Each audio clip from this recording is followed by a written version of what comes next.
thank you guys for continuing on. Hope you guys have watched the first part of this video where I talk about the hair life cycle and how the hair starts from the beginning phase until it reach to the exiting phase where you will see the shed. Now in this video I want to talk about shedding, breakage, how we distinguish the two, and what do we do ideally to help or assist ourselves when it's going through these phases, and ideally how to determine what is normal from what is not normal. So if that is something that you're interested in, continue on into the video. Okay, so have you ever been through that phase where you look into yourself and you're brushing your hair and hair is falling out of everywhere and you're like, oh my god, I'm going bald, I'm losing all my hair, something is seriously wrong? Well, that has been my life. That has been my life after about 2 years now, and that had led me to do a lot of research and get a lot of information regarding my shedding, my excessive shedding and all of that. But my shedding started off hormonal, and I've done things that I think that will help to eradicate the shedding, to put it at least to a normal phase where I can say, hey, this is normal. But my shedding start off through my postpartum shedding. After I had the baby, that's where my shedding issue started. So guys, I would love to know, are you going through shedding, or what type of hair problems have you been struggling with? I would like to know that down in the comment section. So do let me know and let's have a chat about our hair problems, because we're not perfect. But yeah, they say hair is normal. If it is shedding, it is normal. But at what point do we determine, hey, this is not a normal occurrence? It's easy to say yes, it's normal, but when you are going through things and it's being in your mind, it's an excessive thing. Like, it can become very traumatizing, especially when you are on a healthy hair journey like I am now. So shedding, what is shedding? Shedding is basically the release of the hair from the hair follicles and basically falling out after it has reached its maturity, right? So that is shedding. So ideally, when our hair sheds, we should see long strands of hair, almost entire length of hair coming out from the roots to the tips. So when you look at a hair, you will see the length of the hair being as long as the entire strand, and you will see a tiny bulb most times. Sometimes, if it's not broken off, you will see a bulb at the end, and you can say, hey, yes, this has been shedded from the scalp. That is what shedding is. Now, breakage on the other hand, breakage is when the hair hasn't reached the telogen and exogen phase of the hair, where it is basically preparing the hair to be released from the scalp. So you know that it is a premature release of the hair from the strand or from the scalp, really based on different reasons. So you'll find that breakage will come in the form of split ends, or you'll see pieces of hair that comes out. It is short and it's choppy, and it's you don't see the bulb at the end of the hair. You know from you see this is not my entire hair. Or sometimes when you're brushing your hair down, or when you have just got a perm, or even if you look at your ends, you can see that some sections are a bit shorter than some you're seeing split ends or breakage. And when you're brushing, you're seeing hair falling out that is shorter in length, and you just know for sure that this is not hair coming directly from the scalp or out of the follicles. So you know that that is breakage. Now, how do we determine that this shedding that we're going through is excessive or more than the norm? As I mentioned in my previous video, hair sheds 50 to 100 strands each day when it's going through the telogen phase. Now, you might have shedding. Remember that only 10 to 15% of hair is ever in that telogen phase, right? So when that 10 to 15% of hair is going through that phase, the shedding is gonna be like excessive, losing 50 to 100 hair during that point. So if you understand that your hair is in this 50 to 100 strand of hair is not an excessive thing going on to this, and as I said, this lasts 2 to 5 months. So it is safe to say, if you go over, say, 5 months, or even let us put it at 6 months, and you realize that the shedding is really still going on, then that is definitely a red flag to say, hey, this is excessive shedding. Other things that can cause shedding is poor nutrition. And when you talk about poor nutrition, the things that you eat, you have to eat a lot of protein, because protein are the building blocks of the hair and of the body and of the cells in our skin, in our entire body. So you have to get in your protein, and importantly, you also have to get in your iron, because iron also helps with blood production, and blood is needed to stimulate the scalp, the hair follicles, and to have everything thriving. So you will find that persons who are anemic or iron deficient have things like alopecia and other medical issues that can lead to hair loss. That is a deficiency in iron, which is ideally needed to keep the hair strands healthy. But also stress. You will find that you will lose hair, and you will lose hair from the scalp, and your hair will shed if you are stressed out. And you know that stress is linked to a lot of chemical processes within the body and hormonal. And once these things are out of whack, our body basically reacts, and our hair tends to be one of the first things to go when we are stressed. We're not in our correct frame of mind. That is one of the first things that basically is affected by stress. If you do not properly wash your hair and maintain the hair and get rid of and go through your cleansing washes and so forth, your hair can have a lot of buildup, and buildup will affect the follicles in a way that it cannot operate to push out the hair and to produce and to grow hair. So you find that because the hair follicles and the scalp is not properly treated, and it is not provided with the correct nutrition, and it's not cleansed and replenished, you'll find that the hair follicles will release hair prematurely because it's just not healthy. So that is why you have to keep a healthy scalp in order to get healthy hair. So those are a bit of things that can cause breakage. On the other hand, to me, I always look at it as premature. So you'll find that when you have breakage, the hair is not coming out fully.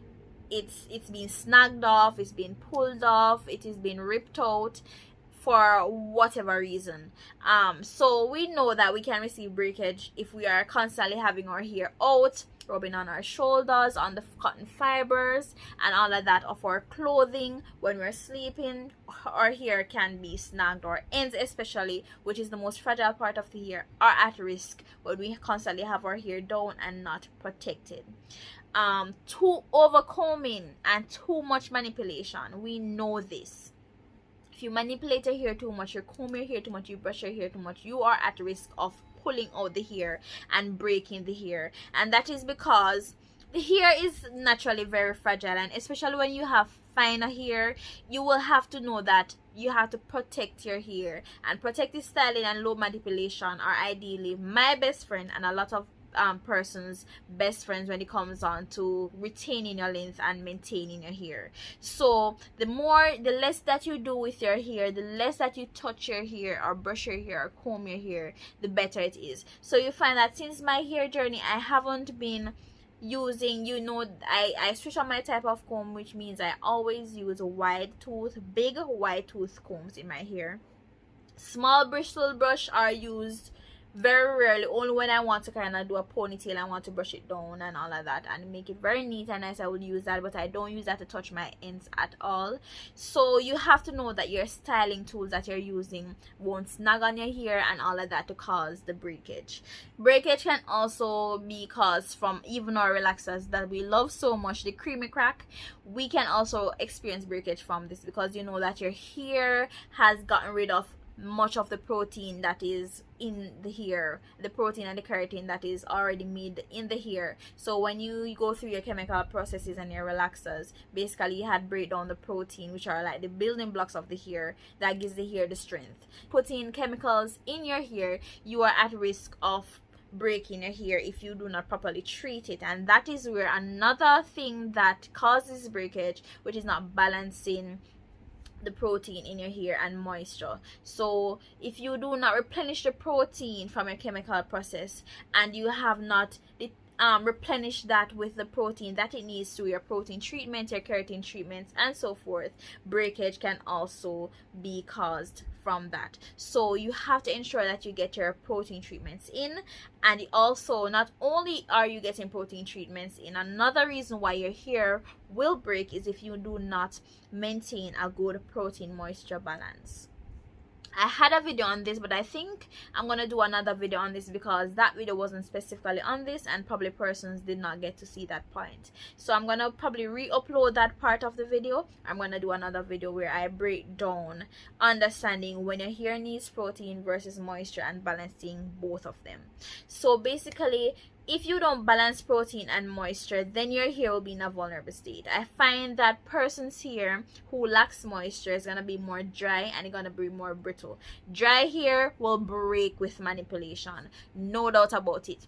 Every time that my shedding that I've been experiencing gets really bad is when I fail to basically moisture my hair and re-moisturize my hair. I don't always have the time to do what I always do. No, I'm a little busier with work and so forth, so I don't really get the time to spend a lot with my hair. So sometimes I do cheat and I skip on my re-moisturizing days. I don't moisturize for like a week or so, and anytime I don't do that and my hair is in a drier state, that's where my shedding is completely excessive. So if you have dry hair, that will lead to breakage. But also if you over moisturize and your hair is not balanced out with the protein and it is super moisturized or overly moisturized or have moisture overload, that also can lead to breakage, because that type of hair will be stringy and spongy, and when you comb it through, it's gonna snag and it's gonna pull. That's another way that is gonna lead to breakage. And if you have too much protein in your hair, that leads to coarseness and dryness, which also goes back to breakage. So there's so much things that you can do to break your hair. The things that you do to break your hair is even more than what you can do to protect it. That is why you have to know how exactly to protect your hair, and for the few things that you can do to protect your hair and to retain those growth, you have to hold on to dear life for them and ensure that you are protecting your hair at all costs. So that is how we determine if our hair is shedding and if our hair is breaking, and the things that can cause shedding and breakage. Now, if it is that you're going through something hormonal, like I'm going through something hormonal from the postpartum shedding, it could be that it's hormonal and then it is more external now because I'm not putting or doing what I should be doing. I'm not really dedicating like that to my regimen. It could be that. But if it is hormonal, like it's postpartum shedding, there's really and truly not much that you can do more than you can just wait it out. Just continue with your re-moisturizing, protecting your low manipulation hairstyle, your protective hairstyles, balancing your protein and moisture, and basically keeping your hair up and using proper styling tools. Heat styling, we don't do that. So those are the things that you have to do. If it is even hormonal or external, these are the things that you have to do to basically replenish the hair, and hopefully this will help with your shedding and to reduce your breakage. But if your hair is in intelligent phase where it is a shedding phase, there's really nothing that you can do more than to wait it out. My recommendation is to just keep it in a protective style while it's going through that phase, so you don't physically see it. But if you even do that, be prepared that the time that you're going to take those braids out, it's gonna be dramatic and traumatic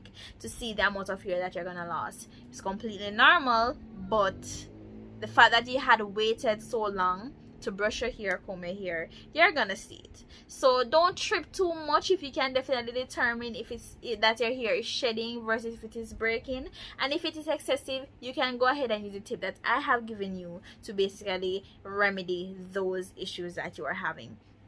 So hopefully this had provided a lot of insight to you guys regarding breakage and shedding. If you do have any questions, leave it down in the comment box. If you have any comments that on your personal way of how you have gone ahead to remedy your shedding, leave it down below. Your girl would truly appreciate that. If you had gone through postpartum shedding too, also let me know those stories, guys, because I know a lot of us goes through this. Thank you guys for continually supporting your girl. Watch the video part 1 if you haven't already, and thank you guys once more, and I'll see you next time. Ta-da!